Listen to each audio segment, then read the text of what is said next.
welcome back to my channel. My name is Emily and today we have my Booktube-a-thon TBR. If you're not familiar with Booktube-a-thon, this is a week-long readathon that happens every year, and this year it's happening from July 30th through August 5th.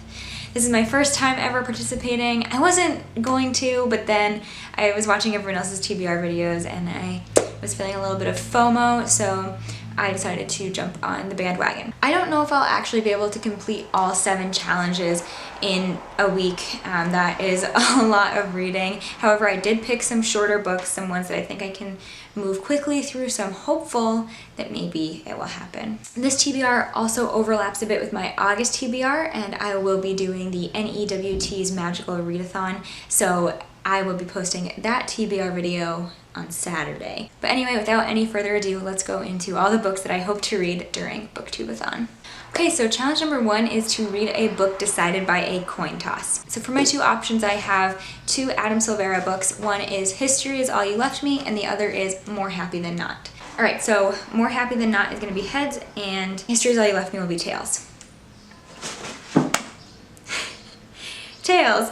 Also, when I did that, Minnie thought I was throwing a toy for her. Sorry, kitten. Okay, so Tails, History Is All You Left Me by Adam Silvera. I was secretly hoping that it would be Tails so that I could read this one. This is about a young boy named Griffin whose ex-boyfriend Theo died in a drowning accident. Theo had recently moved to California and started seeing somebody new, but Griffin had always held out hope that Theo would return to him and that they would sort of, live happily ever after together. Obviously, this future that he had envisioned for himself is now totally unrealistic. That's not going to happen, and that's really hard for him to come to terms with. And unfortunately, the only person that he can really open up to and the only person who really understands him is Jackson, who was dating Theo at the time that he died. I know this is going to be really emotional, and I'm preparing myself now for some tears, but I think this is going to be so good. It will also count for an EWT challenge, so you'll see that this weekend. Challenge number 2 is to read a book about something you would like to do, and for that I am going with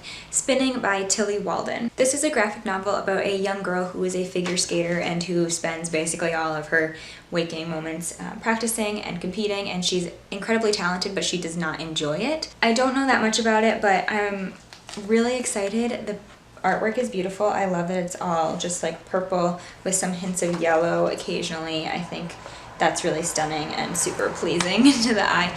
But I saw someone on Goodreads rate this really highly, someone that I went to high school with, and it just sounds really interesting. And I don't read very many graphic novels, but graphic novels are perfect for readathons when you're trying to read 7 books. So really excited about this. Challenge number 3 is to read a book and then watch the movie adaptation, and for this I chose Prince Caspian by C.S. Lewis, which is the 2nd book in the Chronicles of Narnia. If you saw my series part 3 video that went up on Saturday, then you know I am hoping to read more of the Chronicles of Narnia this year. I did read The Lion, the Witch, and the Wardrobe, but I haven't made it to the 2nd one quite yet, or I haven't finished it. I did start it at one point, but this is a continuation of the story of the 4 siblings. Let's see, Peter, Susan, Edmund, and Lucy, after they return from Narnia, and then they wind up back there basically. This has been adapted into a film, and I've never seen it, so I'm excited to have a chance to watch that at some point as well. I have this in ebook form. It should be a pretty quick read. It is technically children's literature, maybe middle grade, I don't know, but I flew through The Lion, the Witch, and the Wardrobe, so I have high hopes that I can do the same with this one. Challenge number 4 is to read a book with green on the cover, and for this I am going with The Girl Who Circumnavigated Fairyland in a Ship of Her Own Making by Catherine M. Valente. Okay, I swear there is some green like right here, but this is also counting for an NEWT challenge, so that's why I'm fitting it in here. This is a children's or middle grade fantasy story, and it sounds really whimsical, and I don't totally understand what it's all about, but I have a couple Booktube friends here who love Catherine M. Valente, and this seems like a great option for a readathon, and it does complete 2 different challenges, one for Booktube-a-thon and one for Magical Readathon. This is also the beginning of a 3-book series, and it just sounds like so much fun, and I've heard that Catherine M. Valente's books are pretty weird, but in like the best way possible, so I can't wait to crack this one open this week. Challenge number 5 is to read a book while wearing the same hat the whole time. I don't know if I'll actually wear a hat. I don't wear hats that often or really enjoy wearing hats. But if not, I do have headscarves that I can choose from. These are wire framed. My cousin-in-law, I suppose, makes these. I'll leave a link in the description box if you want to buy a Lassonde headband for yourself, but this will probably be what I wear instead of a hat.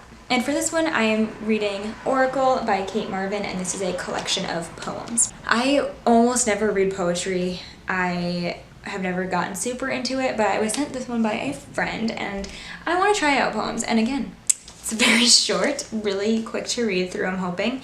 And this one sounds really good. I'm just going to read you a little blurb from the inside. Kate Marvin's haunting, passionate poems explore themes of loss, of the vulnerability of womanhood in a world hostile to it, and of the fraught, strangely compelling landscape of adolescence. I don't know, I don't really have much to compare it to in any case, but this is definitely one that I've been wanting to read for a long time and just haven't gotten around to, but this is the perfect time to do so. And challenge number 6 is to read a book with a beautiful spine.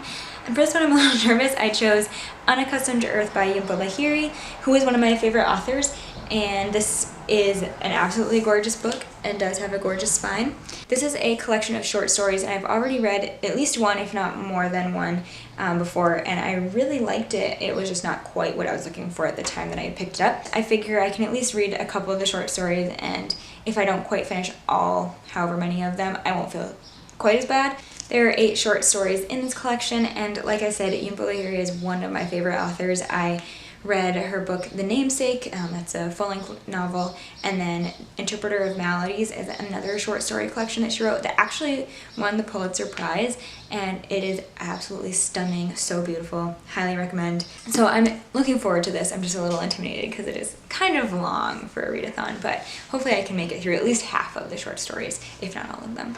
All right, and challenge number 7 is to read 7 books. Every year the 7th challenge is to kind of just choose your own book to fulfill the 7-book goal. Like I said, this sort of overlaps with my NEWT's TBR. So if I do have the chance to read a 7th book, although I don't know if I'll actually make it through all 6 that I've told you about today, I'll just choose one from that TBR. So I will hold off on choosing one, but if you want to see some of the books that I could potentially choose from, keep an eye out for my Magical Readathon TBR coming out in just a couple of days. But alright, that's everything for this video. Thank you so much for watching. I am stoked to be participating in Booktube-a-thon this year. I am really excited to do some of the Twitter sprints and just interact with people in different ways throughout the readathon. But anyway, thank you so much for watching. If you are participating in Booktube-a-thon, let me know what books you hope to read down below, or link your TBR video for me. I'd love to watch that. If you enjoyed this video, give it a thumbs up and subscribe to my channel so you don't miss out on my next video, which is the NEWT TBR going up on Saturday. But until then, happy reading. Bye.